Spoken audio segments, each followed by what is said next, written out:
Hi, I'm Chef Mark with Appliance Factory Fine Lines, and I'm here to talk to you, the person who might struggle to cook in your own home. My top 5 tips to help you in your kitchen. Now, in no particular order, here's my 5 tips that are going to help you get more comfortable in the kitchen. And tip number 1 is choosing ingredients. And we're going to talk about staple ingredients. A staple is something that you should always have in your kitchen, and not only have in your kitchen, but have out, ready, on the countertop, ready to go. So my dry staple ingredients, things that I have on my countertop right next to my stove: salt, pepper, my cooking fats, and choose a couple that you love and just stick to them. I like extra virgin olive oil for flavor, and then I have pure oil for high temperature cooking like sauteing. And then maybe a couple of vinegars, balsamic vinegar, maybe you like to cook with butter. Whatever it is, whatever your favorite ingredients, choose 5 or 6 of them, keep it simple, and have them out and ready to go all the time. Now, I also have some fresh staple ingredients, things that I need to shop for. And here I've got onion, maybe garlic. Garlic is a nice staple. Some lemons, and I like fresh herbs.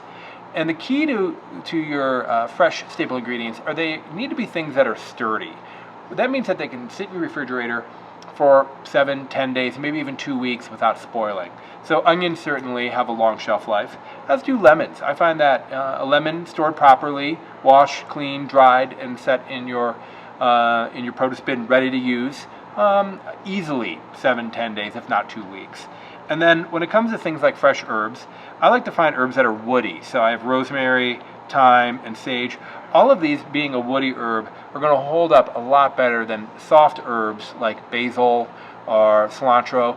Although delicious, and I love cooking with them, I don't keep them in my refrigerator all the time because I don't want them to spoil. I don't want to waste anything.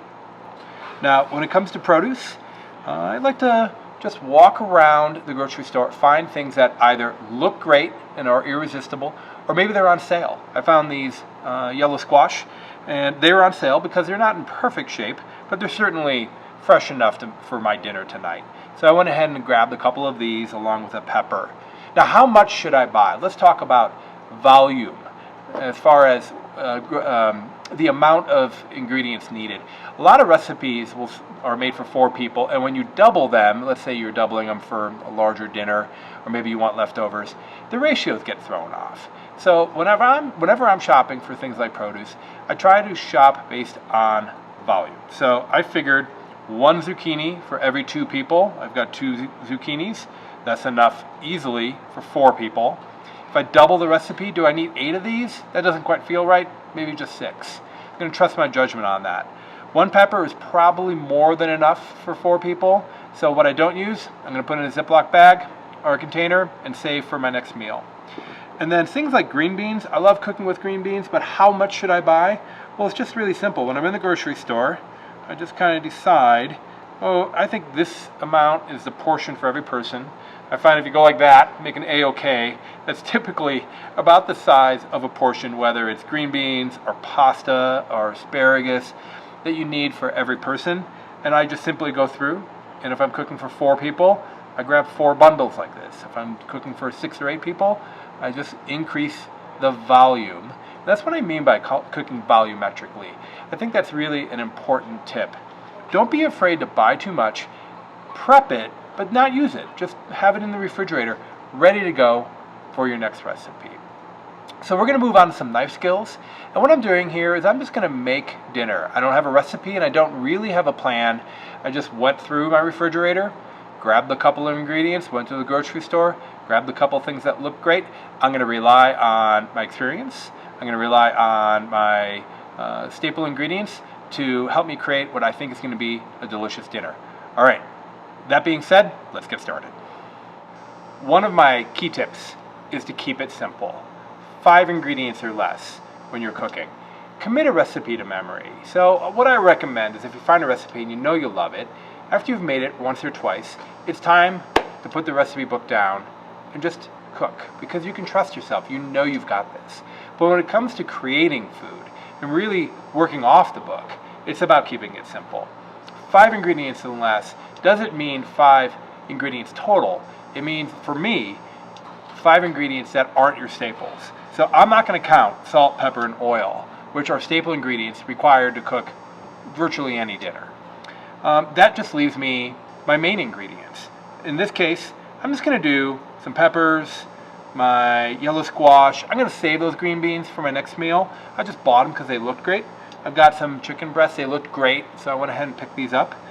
And then here I have some onions and my lemon and fresh herbs. These are also staples. And because they're staples, I'm not going to count those in the ingredient count. So yeah, although it might be more than 5 ingredients total, I'm really only using 3 unique ingredients outside of my pantry, outside of my staple ingredients. So that's about as simple as you can get, 3 main ingredients. All right, as I've been chatting with you, I've been preheating my pan. I have a good old-fashioned large saute pan. It's stainless steel, and it's not a non-stick pan, but I don't have to worry about things sticking as long as I preheat my pan. So I'm going to preheat my pan with no oil in it. A clean pan that has nothing in it won't burn. You don't have to worry about it. And when we add our oil, we're ready to start cooking. We can add our next ingredient immediately. We don't have to wait for the oil to preheat. We would if we're deep frying. That takes a while for the oil to come up to temperature. But for sauteing, that oil heats up virtually instantly. Okay, so I have some chicken breasts here. I'm just going to go ahead. I'm going to do some salt and some pepper. That's the basis of all great flavor development. I'm using white pepper only because I just want to have that nice clean look.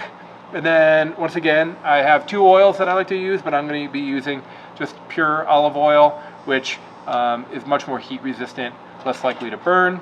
And how do I know my pan's hot enough? I can just feel the heat radiating out. That's ready to go. And when I'm sauteing, it's always a thin veneer just to barely cover the bottom of the pan. That's the right amount of oil every time. You don't need to measure that. You can just trust. Small amount of oil, it's always easy to add more if you need it. But for this sake, I'm going to add just enough to cover the bottom of the pan. All right, here we go. I'm going to get the chicken into my pan. You hear that sizzle? That means we did it right. It means we got a perfect preheat. What I love about cooking on induction is if it's a little on the cool side, which it is, I wish I had a little bit more heat down here, I can just kind of kick it up and it's pretty much instantly as hot as I need it. Okay, what I'm going to do here is I'm going to sear my chicken right in the pan. It's also going to go into the oven, so I got my oven ready to go. It's preheated and it's nice and hot. That technique is called pan roasting. Again, you might see in a recipe 2 or 3 paragraphs on how to pan roast. And what I like to do when I have a recipe like that is I just draw a bracket, I read the entire recipe, and then I identify the cooking method. Oh, they want me to saute and pan roast, and I just write that down, right in the book. And that way, I know I'm getting right to the heart of the technique. I think you'll find that's a lot easier when you're learning how to cook. All right, we're going to get a beautiful sear on these chicken breasts. I don't want to flip this too much. What I want to do is take the skin side, the side that is nice and smooth, the side that once had the skin on it, and that's going to go down in the pan first. What that's going to do is allow the presentation side, the side that I'm going to look at while I'm eating, to have the nice color.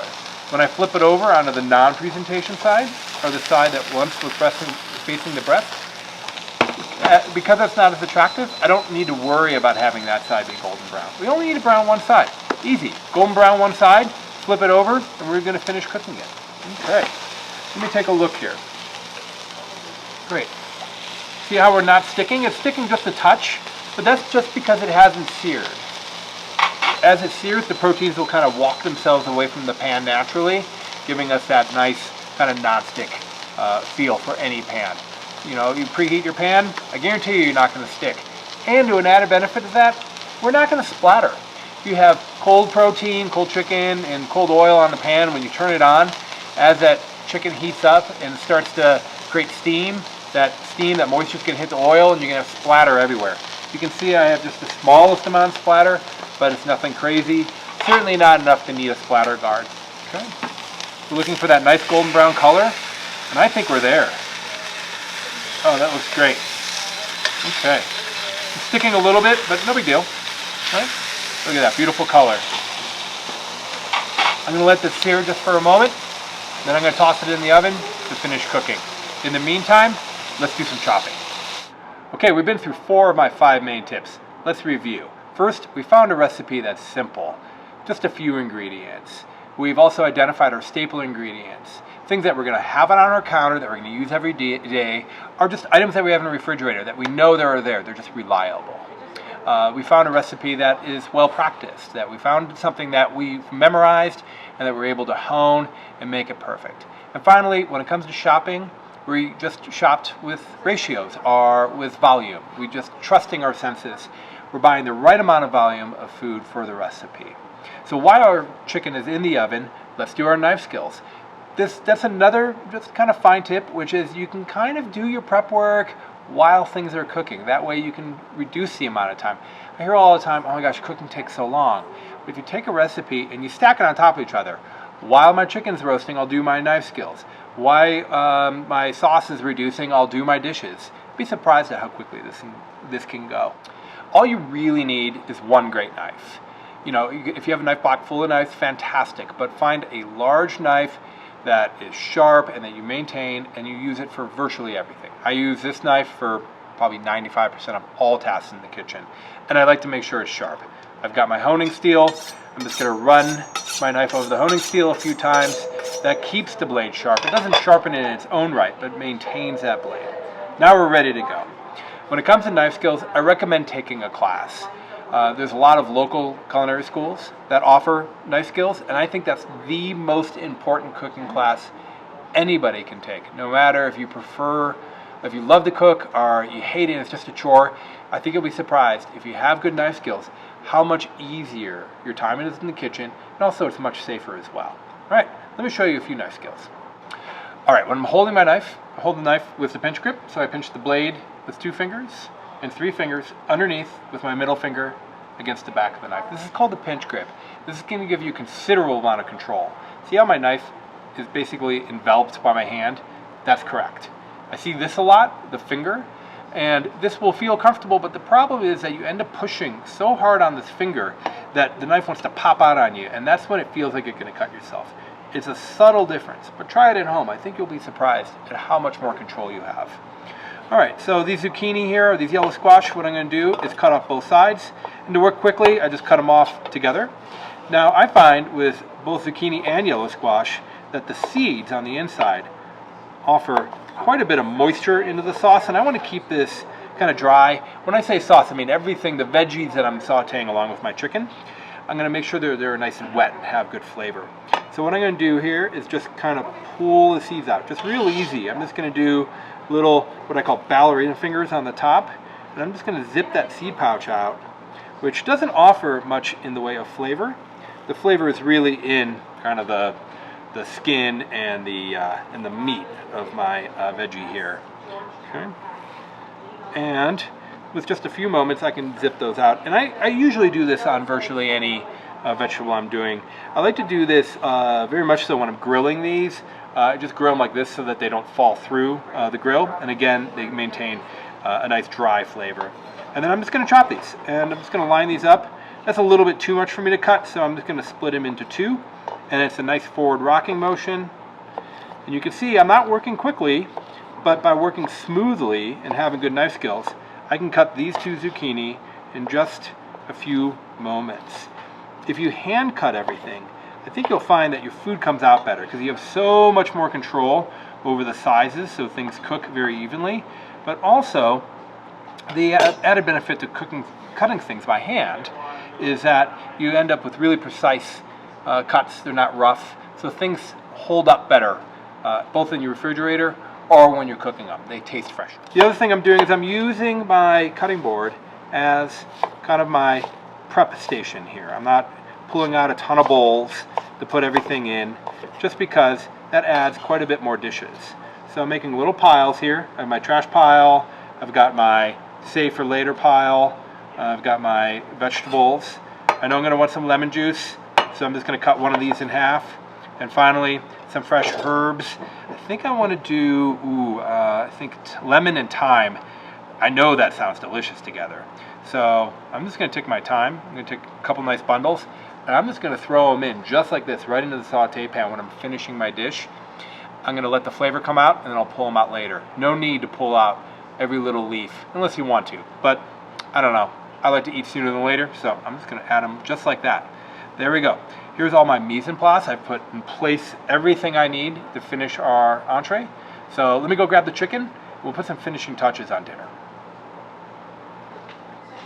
I'm preheating my pan, getting it back up to temperature, but now I got to be careful because I have some ingredients in the pan, so I just can't preheat it indefinitely. I really need to keep a close eye on this. I'm going to add a little bit more of my high temperature oil. Great. Nice thin veneer of oil. Again, whenever we're sauteing, a thin veneer is always the right amount. And one of the key tips, it's easier to add more than it is to take away. We don't want our food to be greasy. I know that these vegetables are going to absorb some of that oil, but we really just need enough fat for transfer of heat and flavor. Okay, a little pro tip. I'm just going to pull my cutting board off the edge, and then when I go to add my ingredients, I like to bring my pan right to my cutting board and just kind of shovel them in there. I'm going to start with the onions, and again, the reason for that is I feel like the onions can cook for a long time. They're not as refreshing if they're served raw, so I want to cook them, and I can cook them for a long time or a short time. It doesn't really matter, but I want to get them started now. I'm going to add a little bit of salt. I learned a few years ago that if you add a little salt when you're cooking onions, it helps move them along. It pulls out some of the moisture and helps them cook. Okay. If you love to stir, wooden spoon is a good choice for this. I like a wooden spoon, that way if I'm using either a non-stick pan or a conventional stainless steel pan, either way I'm good to go. Once I get a little temperature into this, I can also flip. And keep in mind when you're flipping, that's really just having the food kind of cascading back towards you. So I get the food to the edge of the pan and then just give it a tug. Right? It's a little easier when there's good heat in the pan and there's a lot of volume. So as I add more ingredients and I start to get a little bit more heat in the pan, I think you'll see the flipping is a little easier.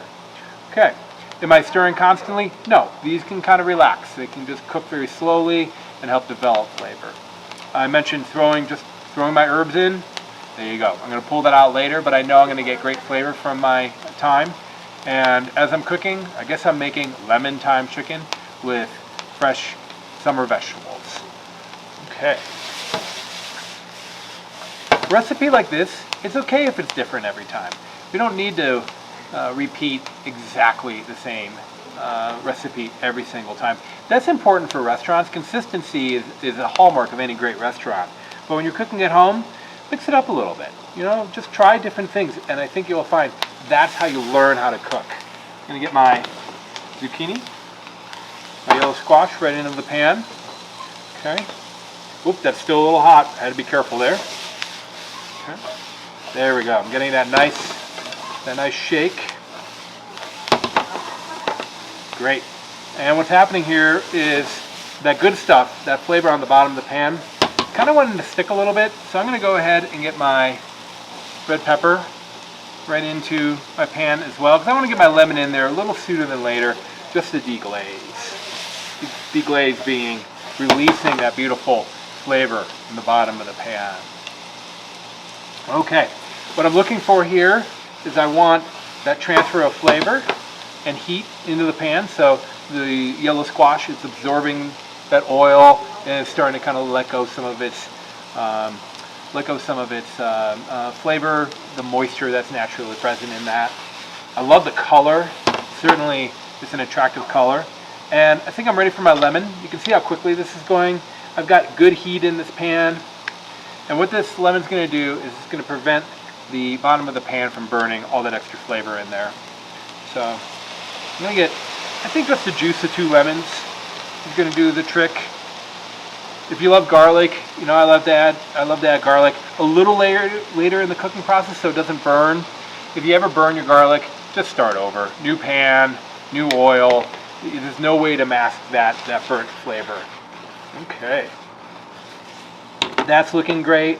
It's just kind of cooking down. It's making a little bit of its own sauce. I'm going to get the chicken back in here along with any of the juice that formed in the pan.